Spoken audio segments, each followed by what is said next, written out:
guys, it's Anna from the Bookish Maven, and I'm here with my February TBR.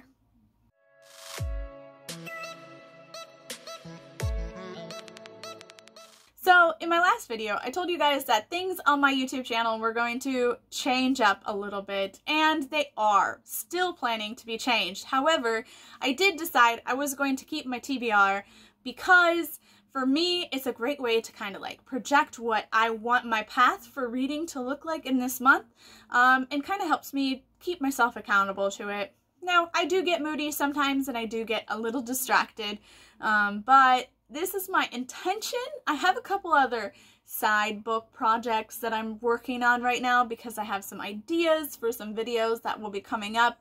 So there might be some books that I read this month that are not on my TBR, but I figured I might as well just tell you the main group of what books I want to read this month.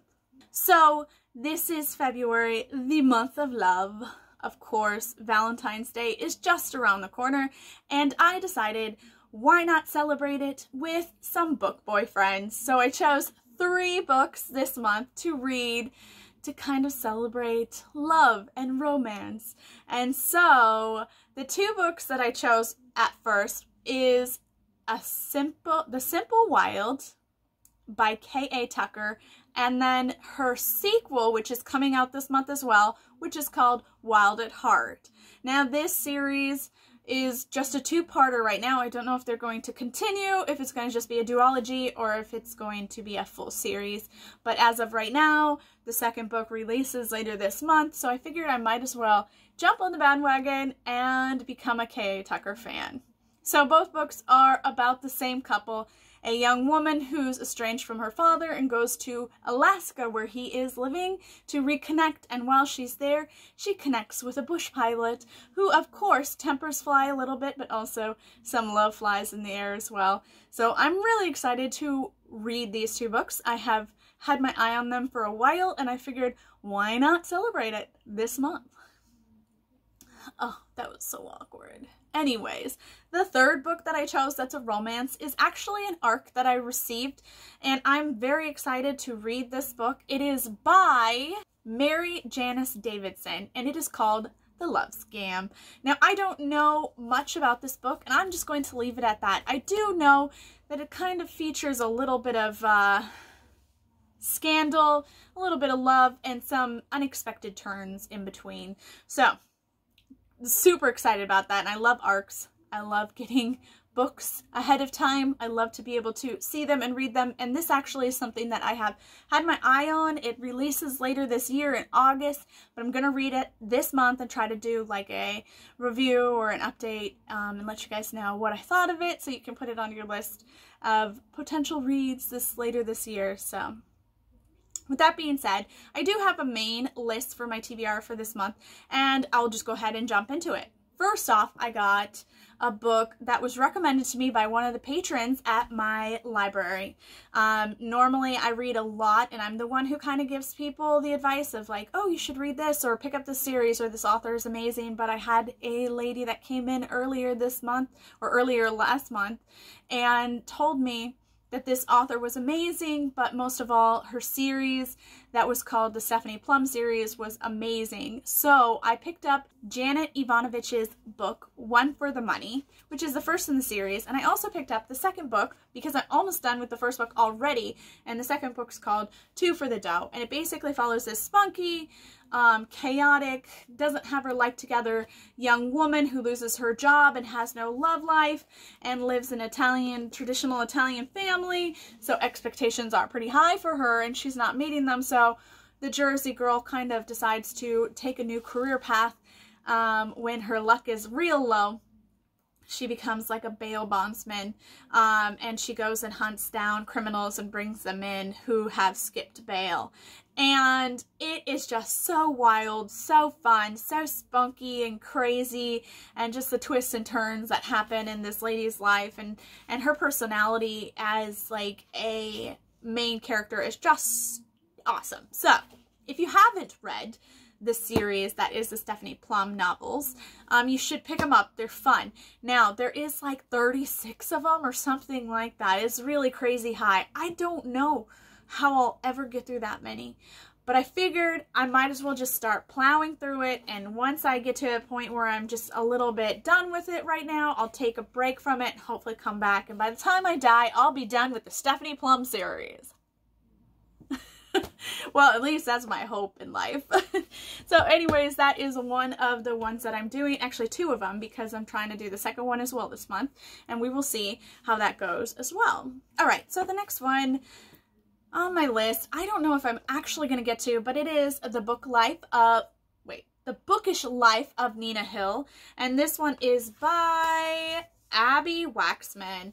Now, I picked this up from the library because it was a July library reads. Lots of people have read it already and told me it was amazing. I feel like I'm behind the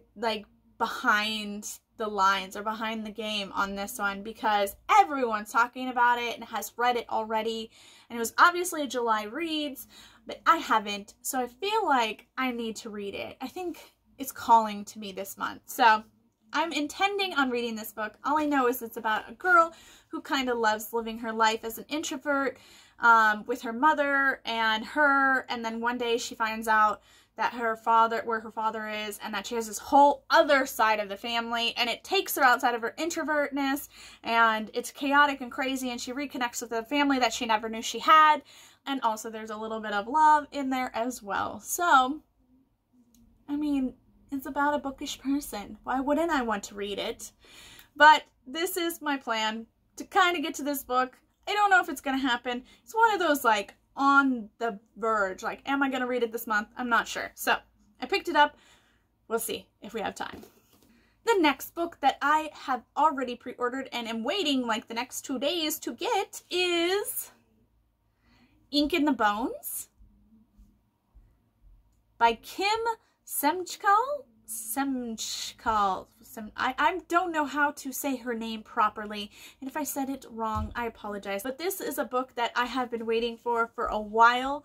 It is kind of a urban fantasy type of feel to it, but basically there's magic and ink, and these 2 women are getting themselves tattooed to kind of harbor that magic in some way. So I don't really know more than that because it's one of those books that the moment I saw the cover, I was like, I'm buying this book. I pre-ordered it 2 months ago and waiting, ticking down the days until it comes in the mail to me, and I am just so excited to read it. And it is like, as soon as it gets here, I'm going to put everything down and probably just pick it up and read it right then.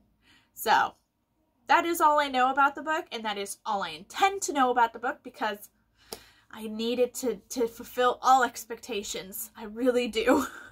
Speaking about expectations, I'm also reading Dangerous Alliances by Jennifer Cohen. This is a Austen-inspired YA novel, and I have such high expectations. I actually have high expectations of anything that says that it's inspired by Jane Austen. I am a Jane Austen major fan. I love all of her work, all of her personal letters, anything about her, I will watch, read, listen to. I don't know. I'll do it all. But I do get a little weary, a little nervous about inspirations because a lot of times people feel that they can readapt her work, Jane Austen's work. This one, it doesn't really readapt any of her novels or use any of her characters, Jane Austen's characters, but it is inspired by that type of writing that Jane Austen did. So I can't wait to read this book. I do have high expectations, and I'm a little, you know, weird about Jane Austen works or Jane Austen inspiration. So I have great expectations. I'm hoping that they live up to it, and I'm not going to tell you about the book because I do have a video planned for this book as well. So that is on my list for this month, and we will see if it all works out and I get to it. The next one I'm going to be getting to is Yes, No, Maybe So, and this is by Becky Albertalli,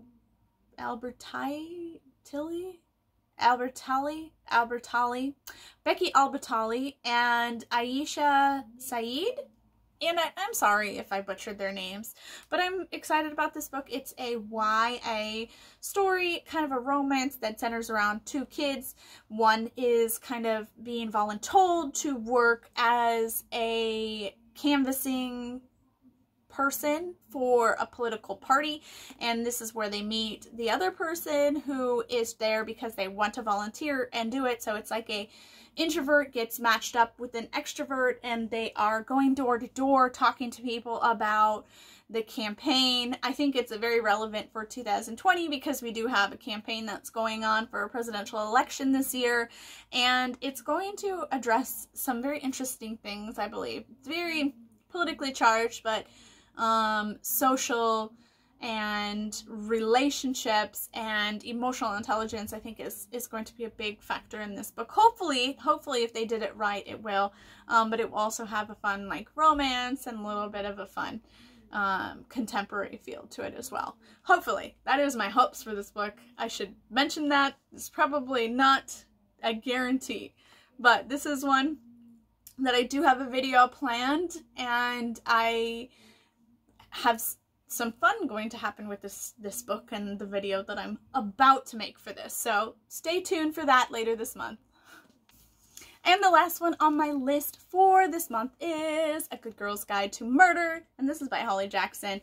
I've already read most of the book. I think I only have a couple more chapters into it. I have vlogged it. This will be my next video probably this coming week, because I mean, I am a sucker for crime novels, and this is a YA crime novel. It's very different than what I expected it to be, but I have a full vlog about it, so I'm not going to say any more except for you're going to have to watch the vlog. It's going to be great. I hope so. And with that, that is the last of my TBR list for this month, and hopefully I get to those and a couple more that I have planned. And you guys have to let me know if you guys are going to read any of these books or if you have any thoughts of your own for this month. Hope you have a wonderful day, and we'll talk to you next video.